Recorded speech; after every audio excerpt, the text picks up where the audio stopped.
need a BART second transbay too because people ride BART already, and it would let us separate the yellow line from the other lines, reuse I-98, and extend it into a subway under Geary. No, we need a regional rail second transbay too because it will allow us for connections across all the counties in the region and provide quality service into Emeryville and West Berkeley. And you guys can always just transfer to a Geary subway. Yeah, and how often would your train service run through the tube? Every 30 minutes? As if Pittsburgh is so important that it needs anything under 10 minutes. You're building a whole new tube and not even serving any new areas in the East Bay. Guys, we already have a bridge built. Oh yeah? As if that bridge can hold trains. You'll never believe this.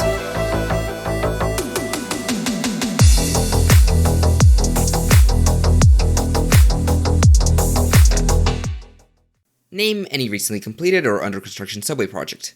Toronto-Eglinton Crosstown, New York City 2nd Avenue Subway, BART Silicon Valley Extension. Yeah, all of them have atrocious per mile costs for tunneling. Now, even though elevated rail projects end up being much cheaper, they still have been extremely expensive in recent days. Just look at the cost of the Honolulu Skyline and Seattle Federal Way Extension. However, a somewhat recently opened system managed to build a fully grade-separated metro with insane cost efficiency, and that system is the Montreal REM. Now, how did Montreal do it? Well, the city got fairly lucky with the cards it was dealt. The centerpiece of the REM is the Mount Royal Tunnel, a double-tracked tunnel that historically already had electrified rail going through it, which allowed the REM to take its place and pass under the mountain without creating a new tunnel. On the downtown side, the REM used a space prepared for it on the Samuel de Champlain Bridge in order to get over the St. Lawrence River, after which it utilized the median of a highway. And then, on the north side of the mountain, one branch of the REM was built by replacing existing electrified rail alignment. Then, branching off the REM's electrified rail alignment, another branch was created, elevated next to a highway, and the final branch is being made by tunnel boring machines in order to reach the airport. Now, due to the insane cost efficiency of the REM, it is absolutely worth it to study aspects of it to replicate in other projects, and one such project could be built in the Bay Area. Let's take a look at the existing mass transit system in the Bay Area. More specifically, the Northern Bay Area, because the Silicon Valley needs way more fixing before it can have a good transit network. Unlike Montreal before it got the REM, the Bay Area already has a rapid transit system both stretching extremely far into the suburbs and connecting two of its major airports, making its needs far different from those of Montreal. The Bay Area's transit system's quality starts falling apart when you start looking at local transit trips. San Francisco does have 2 local subway corridors outside of BART, but we need to address the Geary Boulevard-shaped elephant in the room. Geary is one of the densest corridors in San Francisco, served by the second highest ridership bus in the city, with additional really packed buses on nearby streets following the same exact corridor. Then if we look towards the west side of the city, there are light rail lines, but the problem is that they don't really offer any speed advantages over buses, and having a rapid rail link there would be really good. And now if we look over to the East Bay, we end up needing to address a whole herd of suspiciously shaped elephants in the room. While BART does have 3 branches in the East Bay, it's simply not enough to cover everything, and unlike San Francisco, there isn't even a light rail system in the East Bay today, although one did exist before and it ran over the Bay Bridge back before BART was a thing. So without further ado, let me present to you a revival of the Key System. Instead of running on city streets after getting off the Bay Bridge like its predecessor did, the new Key System would use a combination of elevated, at-grade, and tunnel portions to connect to and over the Bay Bridge, providing desperately needed second crossing between San Francisco and the East Bay. Similarly to the REM, this system would be an automated light metro using 4-car Alstom Metropolis trains with platforms that would have platform screen doors, although unlike the REM, since the system does run through far more dense areas, it would use permanently coupled 4-car trains, instead of 2-car trains which are sometimes clipped together during rush hour. Platform length for the system would be 265 feet long. This provides for really good cost savings as both the elevated platforms and underground station boxes would be far shorter compared to those, say, of BART with 710 feet long, or those of the New York City 2nd Avenue Subway at 615 feet long, or even those of Seattle's Link Light Rail at 380 feet long. At the same time, the system would have a really high capacity, despite its small size, due to its trains being able to arrive every 90 seconds during rush hour. Since the system is automated, having trains arrive more often doesn't add that many additional costs as opposed to having longer trains, and having said trains arrive more often would provide a better experience for riders. Additionally, for the operator, I chose BART since the system crosses local operator zones by going across the bay, and since fareless transfers onto BART are far more valuable to the system than the few fareless transfers onto Muni would be. Now, let's go over the route of the new Key System. We'll start at the southern terminus of the Key System, Daly City, an elevated station positioned over John Daly Boulevard with a direct transfer to the existing Daly City BART station, through a pedestrian overpass at the southern end of the platform. The overpass would connect directly to the inbound Key System platform. As for the passengers arriving from San Francisco to Daly City, they would have to go via the underpass to access the inbound platform and the BART connection. The underpass would be connected to a new vestibule on the eastern parking lot, and the rest of the 100,000 square foot lot would be used for a few mixed-use high-rises. In addition to the few high-rises, we will redesign Junipero Serra Boulevard to be like a normal street instead of a semi-highway, and do some changes to the configuration of I-280. As a result of the redesign, we will be able to fit a multitude of new apartments in the station's walkshed. Altogether, the buildings here at these heights would provide housing for approximately 2,500 people. The viaduct would then swing around and travel north along the left side of Junipero Serra Boulevard. Now, the system does need a maintenance facility, and there's such a conveniently placed golf course next to its tracks. Although, due to the sheer scale of the golf course, an entire high-density community can be built on the territory alongside the depot. We'll keep 3 lanes in each direction for Junipero Serra Boulevard, but we will remove the highway-style median and add traffic lights on a new intersection with Alemany Boulevard, which will be the main new street for the Lake Merced community. The 6.5 million square foot sized golf course would make way for about 17,500 residents if the housing was built at about the same density as the residential half of Mission Bay. Additionally, this development would house 3 small parks, and the buildings along Alemany Boulevard would have ground floor retail. And this dense development would be served by the next station, Lake Merced. Lake Merced would be an elevated station with 2 side platforms and a vestibule directly below the platforms with 1 exit. As another cost-saving measure, we will copy this modular design for our next 2 elevated stations. Oh, and for those who are pissed at the concept of losing the golf course, don't worry, there's another one here, and one here, and one here. Jesus Christ, why are there 4 golf courses here? Anyways, continuing north, the system would continue running along the left side of Junipero Serra Boulevard. At the point where Junipero Serra Boulevard turns onto 19th Street, we will remove the 3 southbound car lanes, and use that space to build the viaduct of the Key System. The northbound 3 lanes and the on-street parking would be converted for 2 car lanes in both directions. The space between the M-Line and the Key System would be a walking and biking linear park. The next Key System station will be built at the top left corner of the intersection with the same exact design as the one from Lake Merced. The first station would provide access to San Francisco State University, and then the same exact layout would be copied for the Stonestown station, which is next to a mall which will receive a major residential development around it. The Key System's viaduct would then duck underground after crossing Sloat Boulevard.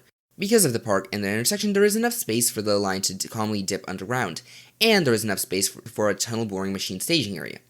This next section through San Francisco would be built with dual tunnel boring machines and cut and cover stations. While it does stray away from how the REM was built, building the system elevated here is not really feasible. San Francisco is far more built up than anywhere the REM was built to elevated, and this system has to both cross Golden Gate Park and the hill at Geary and Masonic. However, by making the station short, sometimes avoiding concourse levels, and having the station design be modular, the cost can still be heavily lowered. Normally in the United States, subway stations are built with a massive concourse level above the platform. However, at the very minimum, it requires digging out a 2-story station for the entire length of the platform. Instead of building a concourse level, an underpass can be created under the platform. That would connect to a vestibule on one or both sides. Now, funnily enough, the next 3 station locations have a conveniently placed gas station on the corner that would be quite ideal for a station vestibule, since it would allow one to be built without displacing any residents. Let me present the Shell at Terraville, the Chevron at Ortega, and both the Valero and Arco at Judah. Terraville and Judah would both also provide transfers onto Muni Metro lines. And now the system needs to cross Golden Gate Park and turn onto Geary. Our first stop here would be at Park Presidio, which does have another gas station, although we will opt to put the vestibules on the linear park east of the street in order to have station on both sides of Geary, since this area is denser than the Sunset District. And then for our next station at Arguello, we will return to using gas stations for corner station plazas because we have a conveniently placed one on the lower right corner, although we will also use a parking lot across the street to provide an entrance on the other side of Geary as well. After this comes Masonic, which is one of the harder stations to build due to the hill as the street sits on.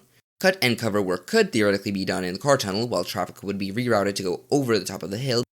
Because of the hill, the station's platform would be quite deep, so we will have a concourse level instead of an underpass.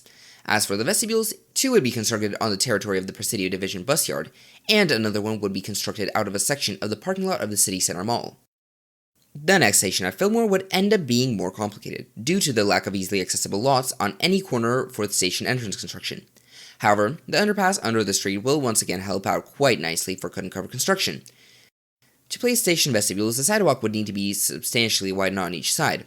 The widened sidewalk would only leave one lane on side streets, which would be reserved as a bus-only lane. The next station at Van Ness would be quite simpler due to the structure of the street. The upper left corner is already wide enough for a station entrance, while the lower and upper right corners have street parking along Van Ness that can easily be removed, and the lower right corner has some street parking along Geary that can be removed. One thing about this station is it would be called Van Ness, and annoyingly so because the separate Muni station is also called Van Ness, something that I think should be avoided.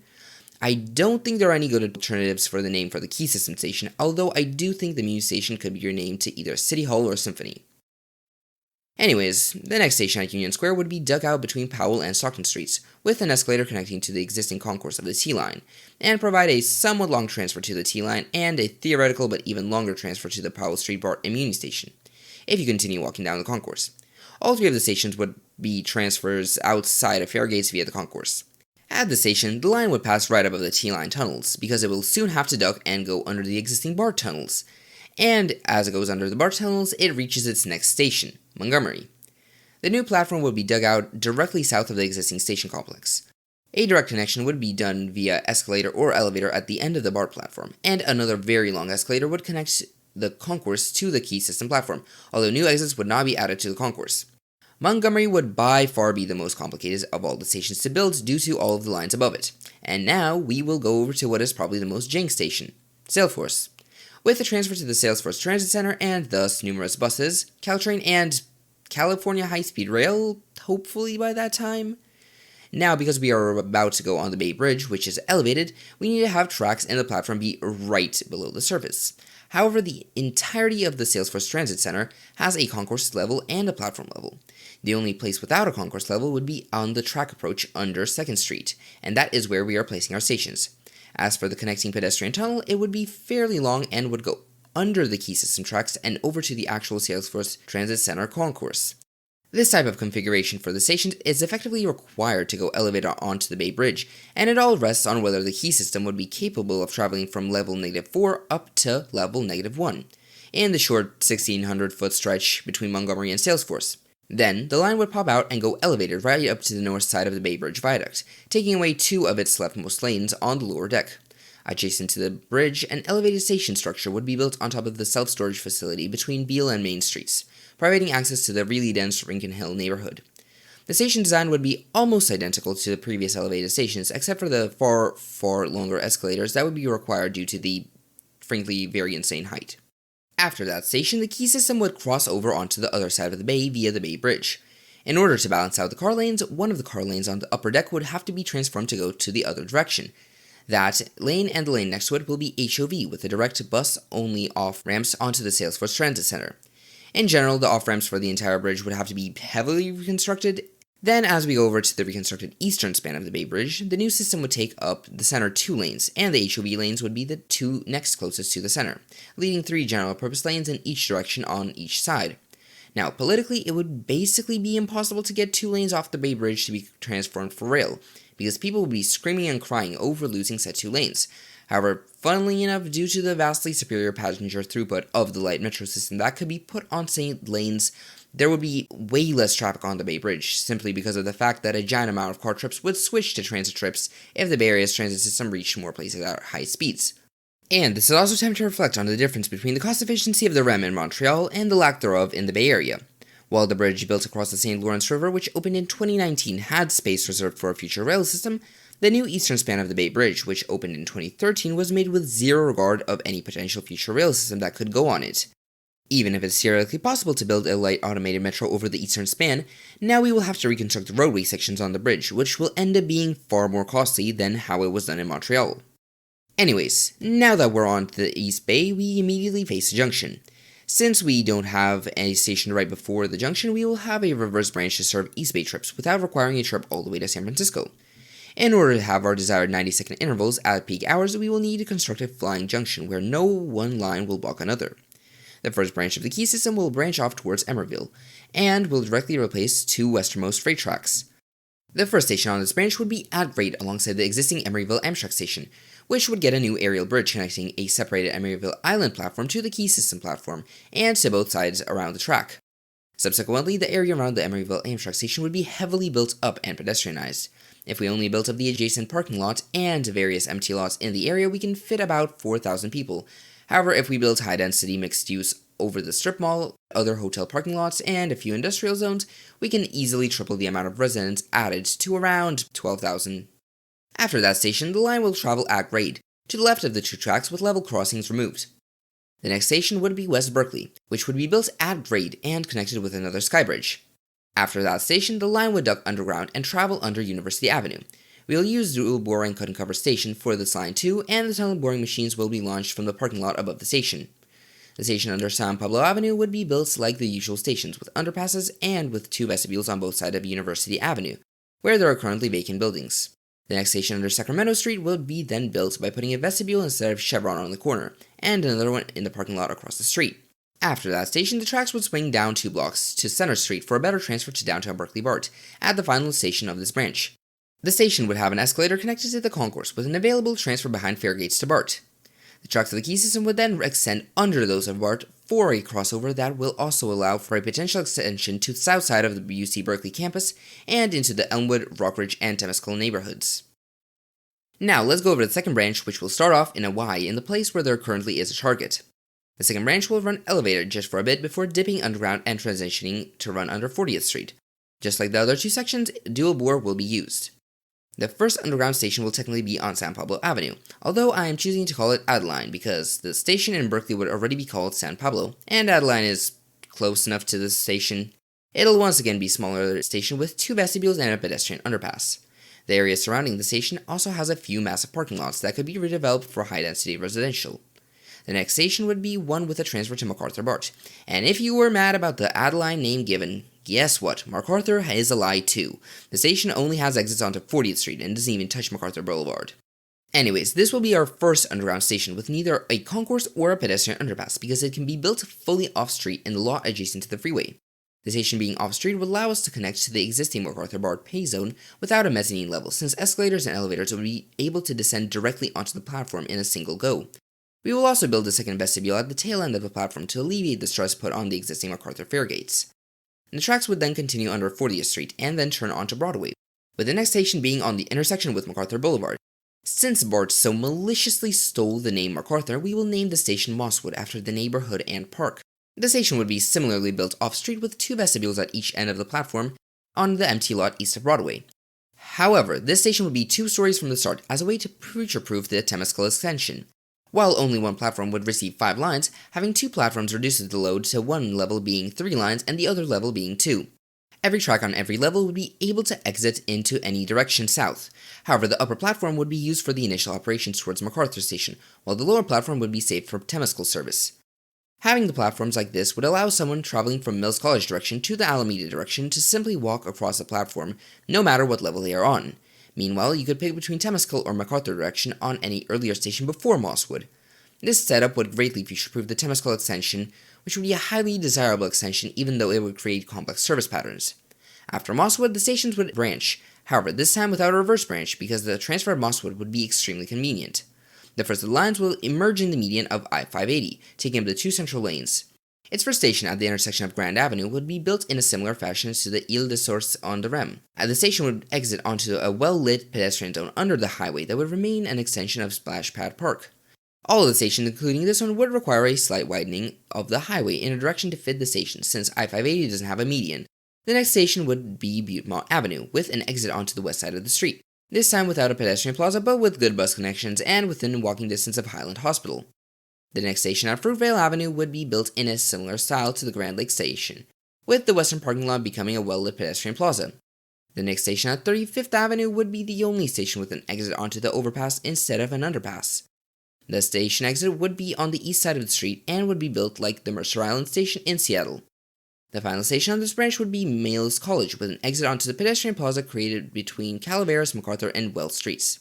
Additionally, as you might have seen, all of the stations are named after the neighborhood rather than street connections because the street connections are quite boring. Now let's go back over to Mosswood and continue down our final branch down Broadway. Our next station on that branch is 27th Street. A pedestrian underpass and 2 vestibules would be created on the 2 corners above the intersection, if the pork chop island on the right becomes a sidewalk. And now comes the interesting part, the use of the existing BART tunnel. Now, the first step that would have to be done is removing the track on the upper level of 12th and 19th Street Oakland BART stations. While the track was originally placed for adding rush hour capacity in one direction, it doesn't get used for said purpose, and it purely gets used for some cross-platform transfers, which can be done at MacArthur instead. Once that branch is removed, the left side of the station can be dug down to the lower level and remade to automated light metro standards, including platform screen doors. The intersection between BART and the key system would be fairly complex, although since the stations of the key systems are shorter and since there would be a wall of platform screen doors, the place where the train stops could be positioned at the south end of 19th Street Station and at the north end of 12th Street Station. The rest of the platform length would be used to send trains under the existing BART tracks. This arrangement would allow for some cross-platform transfers, specifically from the Antioch or Richmond bound BART trains onto the West Berkeley or San Francisco Geary Corridor bound key trains, and vice versa in that direction. And in the other direction, San Francisco Mission Corridor or San Jose bound BART trains onto Alameda bound key trains, and vice versa. But before we go to Alameda, we have one more station at Jack London Square, with a singular vestibule at 2nd Street. Although for that station, the pedestrian crossing will be over the tracks due to the depth of the station required for crossing the harbor. The next station would be dug entirely off-street, like the one-story version of the Mosswood station. It would be dug out in the parking lot west of the Target. However, later on, the entire shopping center would be redeveloped to have dense housing with ground floor retail. And the final station would be at the College of Alameda, also built off-street with two vestibules in the top left corner of the intersection.